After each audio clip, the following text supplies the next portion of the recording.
Will the election impact the stock market? Will the values of your accounts go up and down? Will the election impact your IRAs, your 401ks, your 403bs, and how they'll get taxed? Well, that's what we're going to talk about in today's show, and I have some data that might surprise you. Welcome to the Your Life, Your Money podcast with Scott Searns, teaching you how to thrive in life, wealth, and retirement. Welcome to another episode of The Retirement Show, all about your life, your money, and your retirement. I'm your host, Scott Searns, and my goal is to help you maximize whatever you want your future retirement story to be. And today, we're going to talk about the upcoming election and the markets, the upcoming election and the impact potentially on your retirement savings, your 401ks, 403bs, 457 accounts. We're not here today to talk about who to vote for. We're not going to talk about if we feel like one candidate is better than the other candidate. So if that's what you're looking for, you've got the wrong show today. What we're going to talk about is, will the election impact the stock markets? Are you going to see your accounts potentially go up or go down? We're going to talk about, will this election impact your retirement savings, your IRA, your 401k, your 403b, that money that you're relying on for your retirement? How is the election going to potentially impact that?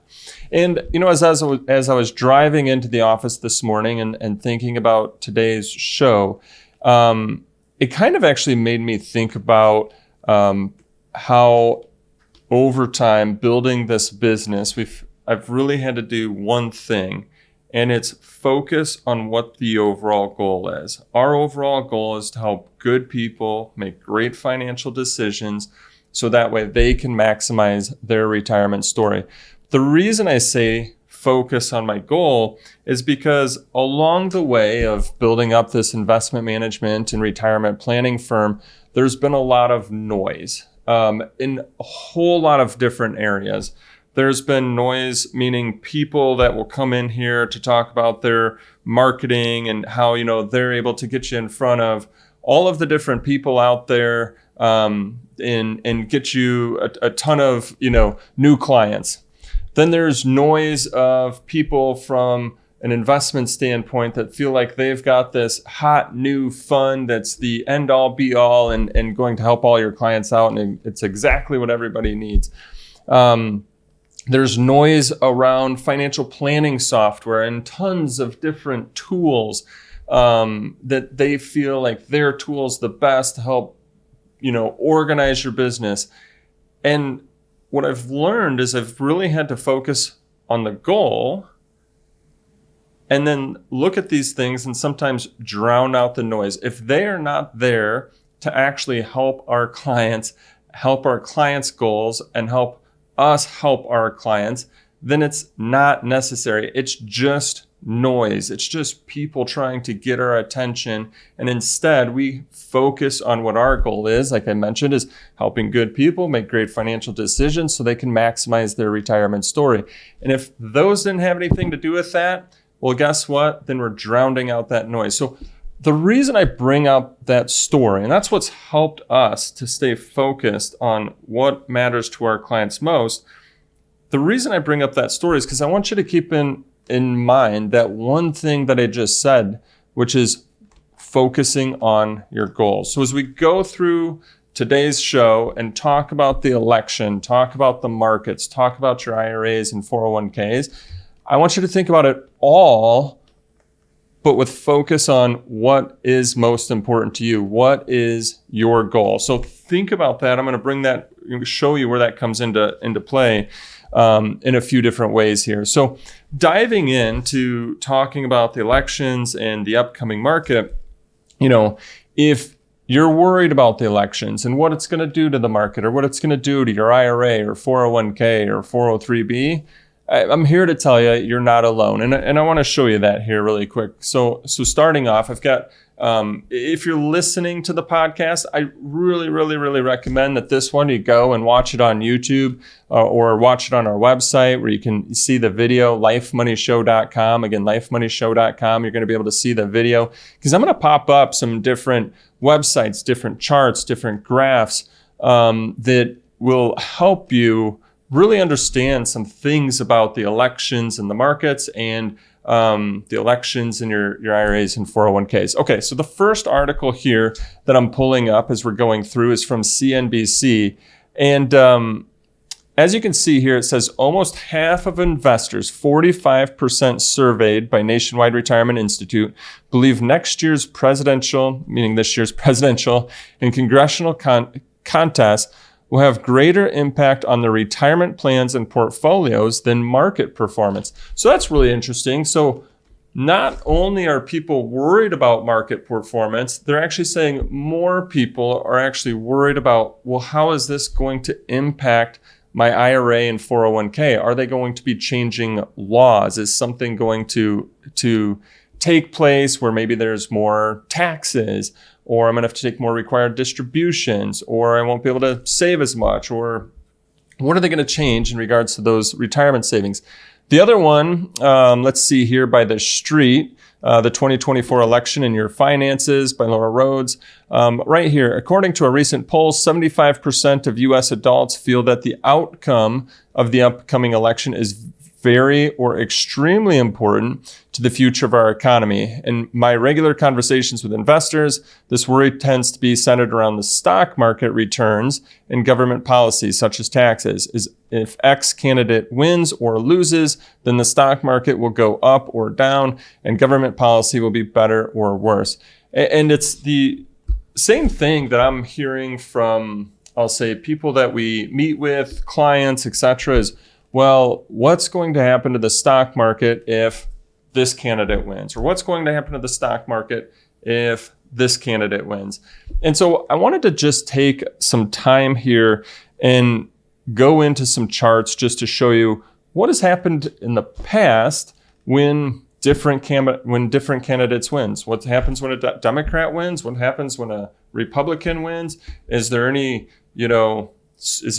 there, right? Is there any repetition that we can see from history of, well, if this party wins, then the stock market does better or worse? Because I think it's we can get all this worry in our minds, again, noise, but let's just focus on what's happened before, and then we're going to talk about how to focus on your goals. So let's take a look in regards to that. We're going to start with the near term. So I think, when you think about the markets and the election, there's the near term, and be aware because of an election year, the near term could see some volatility. What's volatility? Well, that's the ups and the downs in the market.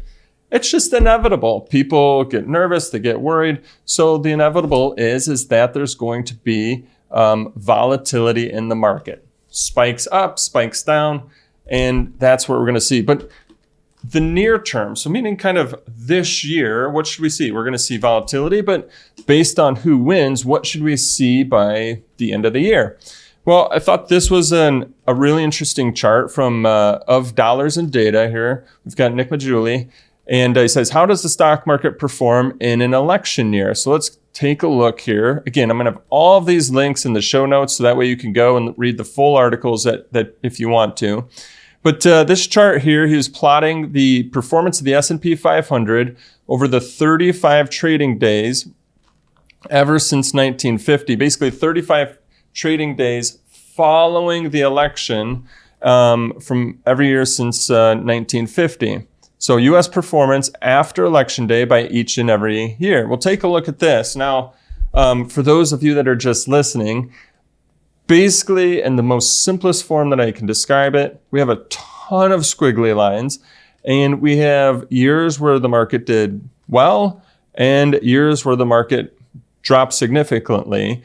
But there's no rhyme or reason to what has happened in the trading days, the years following the election, other than one thing that I can take away from this is that there's volatility. There's going to be ups, there's going to be downs. There are years where those, days after the election were positive and all positive. There were years where they were all negative. And then there's years where it's pretty much right down the center as far as what happens. And so hopefully that kind of helps you think about things a little bit from the near term, that nobody's made the market just crash, and nobody's made the market just skyrocket up. Yes, there's been some good years and some poor years, but it doesn't mean that necessarily anybody's just, because they've been elected, have led the markets to a recession. So it's important to understand. So there's the short term volatility. Get ready for it. It's going to happen. The ups and the downs. Now, how about the midterm? What do I mean by midterm? Well, the midterm would be, kind of this time period while the new president is in office, and we've got the new Congress members that have been elected that are in office as well. And so I thought Fidelity had a really good chart on this one. Let's take a look at this. And so I'm going to kind of call this midterm, right? This is how the market has performed based on a Democratic president with a Democratic Congress, with a divided Congress, with a Republican Congress. Same thing, Republican president with a Democratic Congress, divided, or Republican Congress. The good news is, and it says average annual S&P 500 performance, 1933 through 2022. So a lot of data here. The good news is no matter who gets elected, no matter which party takes over Congress, or if it's a split Congress, as you can see here in the charts and the data, history has shown positive results in the stock market, no matter what kind of combination that we have in that midterm type of thought process. So again, just trying to build your confidence, focus on the data that matters, focus on the results that matter versus the noise that's out there. Okay, so one last thing, then how about the long term?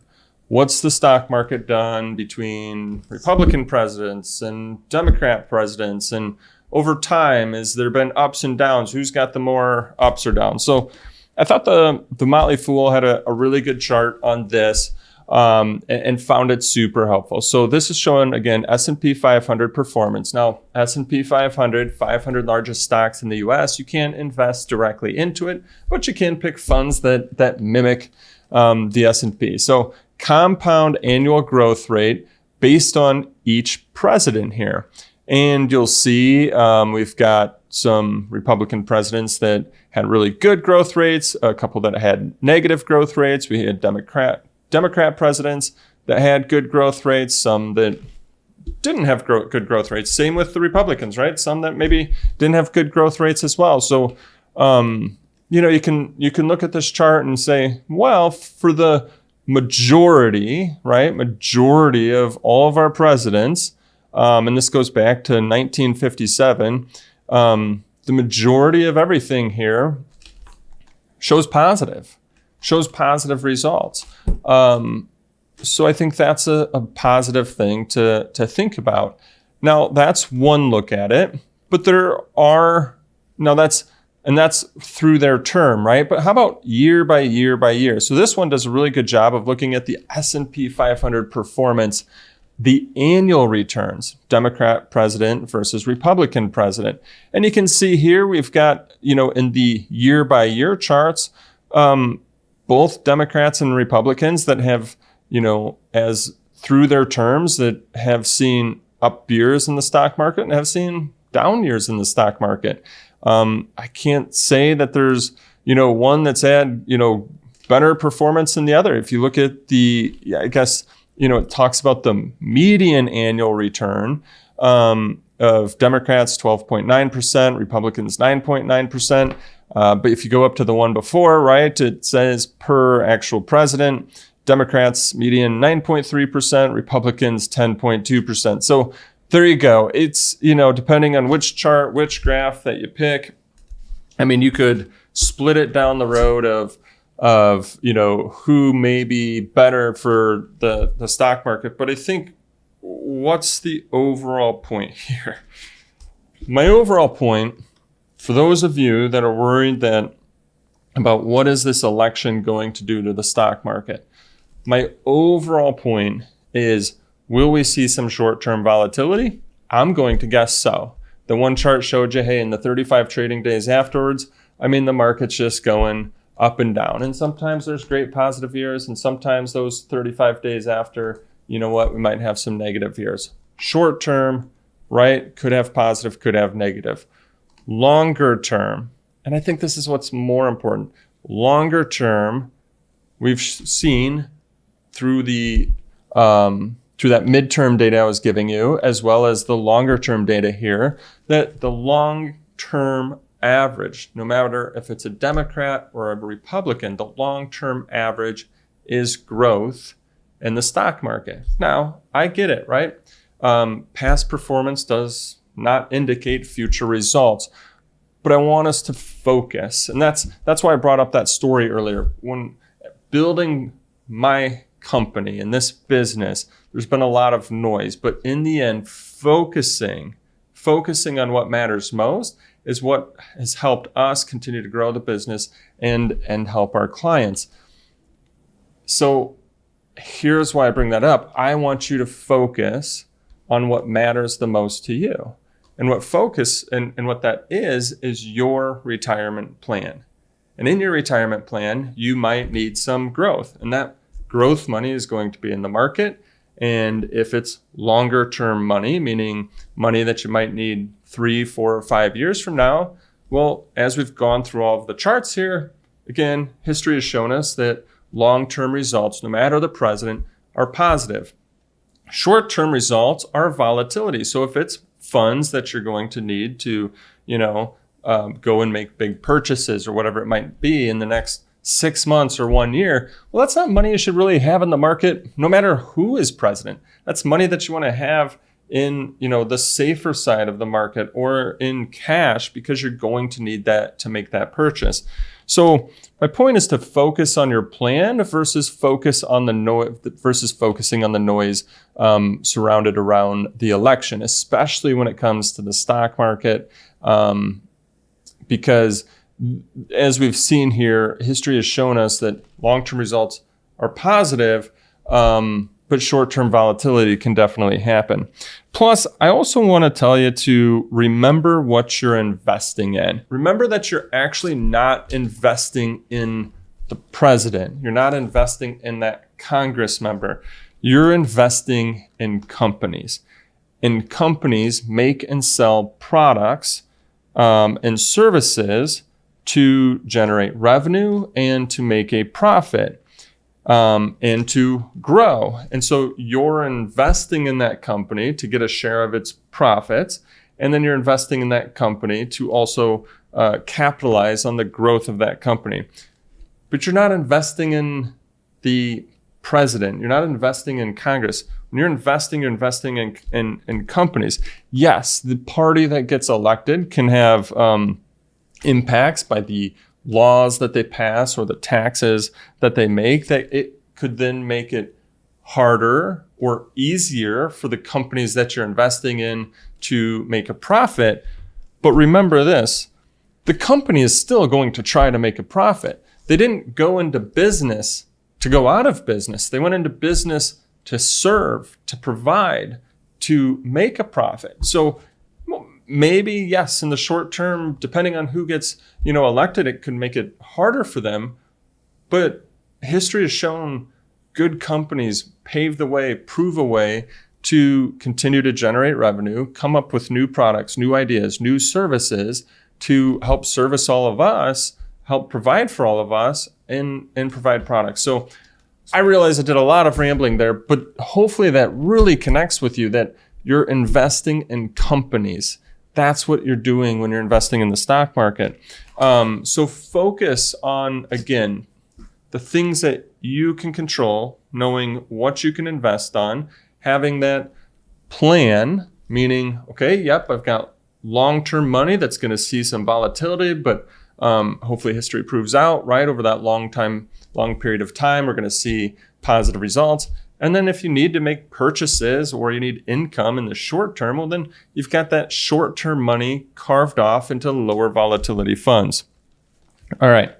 So that's part one, which is a lot, but I hope that it helps build your confidence that as we go through this election season, to ignore the noise that we're seeing when it comes to the stock market will crash. But hopefully it'll help you ignore the noise of what people think will happen to the stock market depending on which president gets elected. Now, the other fear that I mentioned at the beginning that a lot of people have is will it do to their IRA or to their 401k or to taxes on those IRAs and 401ks? And that's, you know what, those are valid concerns because a lot of people are entering into retirement. Majority of their money is saved up into those IRAs and 401ks. And so I think it's important that you are listening for how those might get impacted. So again, we're not here to tell you who to vote for. I'm not going to go through the policies of each of the candidates. But what I want to do is give you pieces, things that you need to be listening for, what you need to pay attention to. So whatever, president and Congress members get elected, that way you're knowing and thinking about, I need to pay attention to this because this then impacts my retirement savings, my 401k, my IRA, my 403b, my brokerage account. So that's what I want to talk to you about. What should we be paying attention to? So one thing that I wanted to kind of pull up first before I dive into that, I think this is super interesting. This is basically from the Treasury here. And what it is it's a look at receipts. And when I say receipts, basically tax dollars coming in. So money coming into the government, and then their outlays, basically the government spending, what's going out. And we'll link to it again as well. The source is there at the bottom. But if you take a look at this, and this is, saying, hey, on an annual basis, total receipts, right? Look at that money, 4,896 billion, right? So it's in billions that we're talking about. So I guess that would actually be 4.896 probably trillion dollars. So our deficit, look at the deficit after all of the taxes that are coming in, we still have a large deficit. And then look at all the spending. So what does this say? What's my takeaway from this? And what should you be paying attention to as you listen to the candidates and as you listen after the candidates or whomever gets elected? What should you be paying attention to? What we should be paying attention to is how are they going to make up this deficit? And you can see some of the biggest areas of where they could potentially target to, really help make up this deficit would be individual income taxes, the social insurance and retirement taxes. So that would individual income taxes, that would be, your income tax rates that you file once a year. Social insurance, so that's the Social Security tax. Retirement, that would be like the taxes on your IRAs and 401ks, because the other things are so small that if they tried to change them, is it going to make that big of a difference, right? Where can we get the biggest difference when it comes to this here? So I would pay attention to that as the candidates are talking. And then what are some of the biggest spending areas? If I go down the list here, some of the biggest spending areas: Social Security, health, income security, Medicare. So you have to think about those things. So if you're trying to create a balanced budget, you're going to try to find the areas to get the most tax dollars coming in. And then you're going to look at the areas that have the most dollars going out and say, where can we make some cuts? So going through this election season, and if you're wondering about your IRAs and 401ks, I would pay attention to what each of the candidates are saying about taxes, individual income taxes, taxes on Social Security. Well, the tax for Social Security, taxes on your retirement savings, your IRAs, your 401ks, your 403bs. Then I would also look at what they're talking about in regards to spending. Are they saying that they're going to cut any of the spending areas? Because the discretional areas aren't going to make a huge impact. So are they going to look at some of the big spending areas and make any cuts there, like Social Security, healthcare, income security, Medicare? Really pay attention to those key words and what do they plan to do in those areas? What are their thoughts in those areas as they go through? Because those will have the biggest impact, right, on what you get to keep out of what you've saved up. And so those are some things right there to pay attention to, right? Because the only way to fix the deficit is to increase what is coming in through taxes or to cut spending. That's it. That's it. We could sit here and talk all day, but I mean, those are the two biggest ways to help balance the budget and start getting rid of debt. And it's something that they need to really think about. So think about that. The other thing I would, listen to, pay attention to, and I'll pull this one up, is the Tax Cuts and Jobs Act. So in 2017, Congress passed the Tax Cuts and Jobs Act, which which reduced tax rates across the board. That is scheduled to expire. So it's not like other laws where it just, gets written into law and then continues on until somebody passes something new. That one is scheduled to expire at the end of 2025. So as you can see here, and I've pulled up the slide, what's going to expire? Well, the marginal rates, so like the 12% rate used to be, or would then become 15% again. 22 becomes 25, 24 becomes 28. Rates are going to change, meaning rates will go back up come the end of 2025. The standard deductions, so basically when you file your taxes, at the end, you're either going to itemize your deductions or you're going to get a standard deduction. Well, over the last so many years, the standard deduction has become so large that many people are getting a larger standard deduction than they would have if they would have itemized their deductions.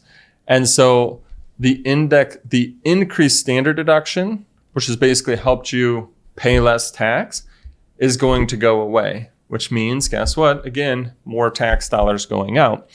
The estate tax, so based on how much you've saved up, right now the estate tax is in the $13 million range per person, the exemption, I should say. Well, that should revert back. It's going to go around to the $6 million range. Alternative minimum tax returns. The 199A 20% deduction expires. Uncapped SALT deductions, though, are reinstated. So that's a positive one, I guess. But most of the things here you can see, for the most part, taxes would go up if the Tax Cuts and Jobs Act expires. So I would be listening to hear from your Congress members, from the candidates. What do they plan to do to the Tax Cuts and Jobs Act? Do they plan to let that expire, or are they going to try to renew that? Because that's going to have a huge impact on how much money that you'll get to keep from your IRAs, 401ks, 403bs, all of those accounts that haven't been taxed yet. So I think that's really important to pay attention to. But here's the thing. In the end, the election will go the way, so you're going to go vote. Maybe you don't. Who knows? The election's going to go the way that it goes. People are going to get elected. Some people will be happy. Some people will be upset. But anyway, either way, it's going to go the way that it goes. And then once it does, I think that it's important that you're listening for these key items. You see, we're constantly looking, reviewing, listening for these key items so we can understand what potential legislation might get passed. And then as new legislation gets passed, implementing strategies for our clients to help them whether it be reduce taxes, increase their income, whatever's, coming next. The other one that I forgot, well, I guess I did kind of, talk about it, but one of the things I'd also be listening for is what is their position on Social Security? Not only their position, but Congress's position. A lot of times we say, oh, well, the president believes this, but in the end too, Congress has to create the laws, vote on the laws, pass the laws to get them to the president. And so I think it's listening all around to, what people will be doing in these areas.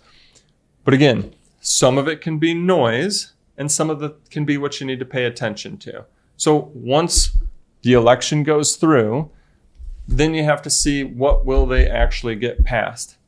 And don't worry about the noise, just focus on what you can control, which is your plan, your short-term plan, your midterm plan, your long-term plan.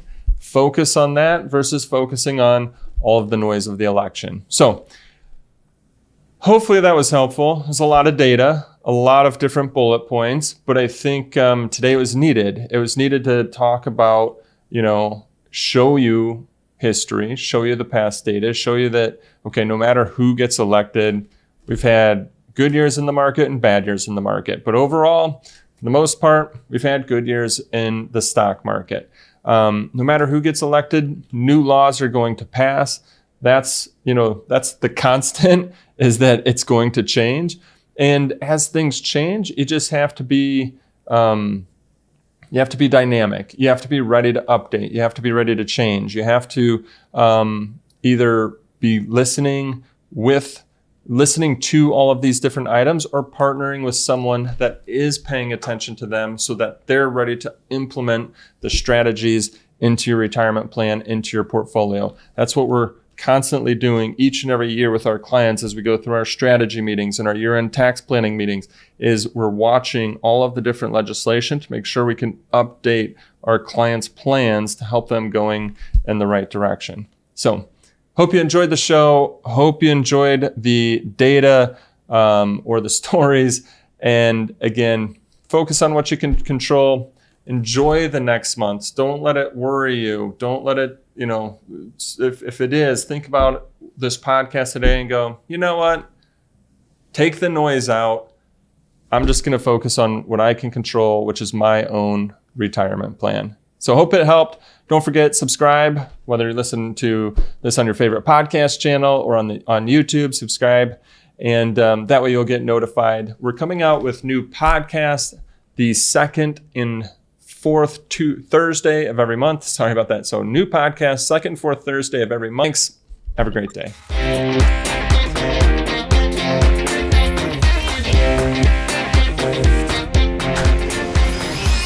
Insurance products are offered through the insurance business Searns Financial Management, Inc. Searns Financial Group, Inc. is an investment advisory practice that offers products and services through AE Wealth Management, LLC, AEWM, a registered investment advisor.